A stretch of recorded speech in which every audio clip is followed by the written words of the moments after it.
This wasn't just a World Cup, it was the first one ever held in Africa, and from the very first match, it felt much different. South Africa opened the tournament, Tshabalala scored that rocket against Mexico, and for a second, it felt like the whole continent was lifting off the ground. I'm Kate, and this is Fansplain Me. I break down unbelievable stories in sports, so tell me what I got right, or fansplain me in the comments.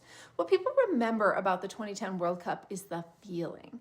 The vuvuzelas were everywhere. Some people hated them, some people loved them, but the second you hear that sound, you know exactly what tournament it is.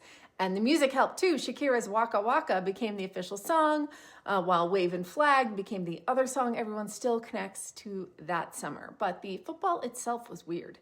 The Jabulani ball had players and goalkeepers complaining the entire tournament because it moved unpredictably, especially on long shots. And that helped create some unforgettable goals, but it also made a lot of teams uncomfortable. But hey, it was weird for all the teams at the same time. So fair, right? And then the actual tournament started knocking giants over. France completely melted down. England looked awful. Italy, the defending champions, went out in the group stage. Germany blew England apart in a match that also became one of the biggest arguments for goal line technology, after Frank Lampard's goal clearly crossed the line and still wasn't given. Then you had Ghana.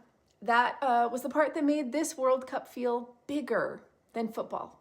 Ghana made the quarterfinals and had the chance to become the very first African team ever to reach a World Cup semifinal.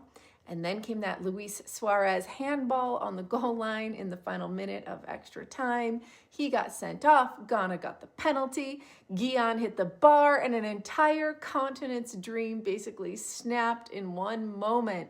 It is still one of the most painful and controversial endings the tournament has ever had. And through all of that craziness, Spain just kept doing the same thing over and over. Short passing, control, patience, possession. They lost their first match to Switzerland and then recovered, beat Germany in the semifinal, beat the Netherlands in the final, and won the World Cup for the first time on Iniesta's extra time goal. They also became the first European men's team to win a World Cup outside of Europe.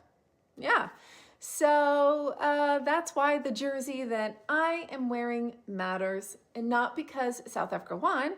Hey, they didn't even get out of the group, even though they did beat France 2-1 in their last match. It matters because this tournament felt like something bigger, you know? It felt historic, it was crazy, imperfect, loud, emotional, political, and definitely unforgettable all at once. So what do you think?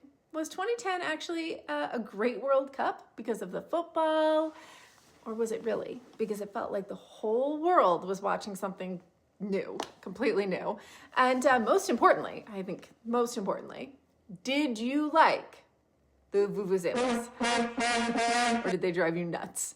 Fansplain me in the comments.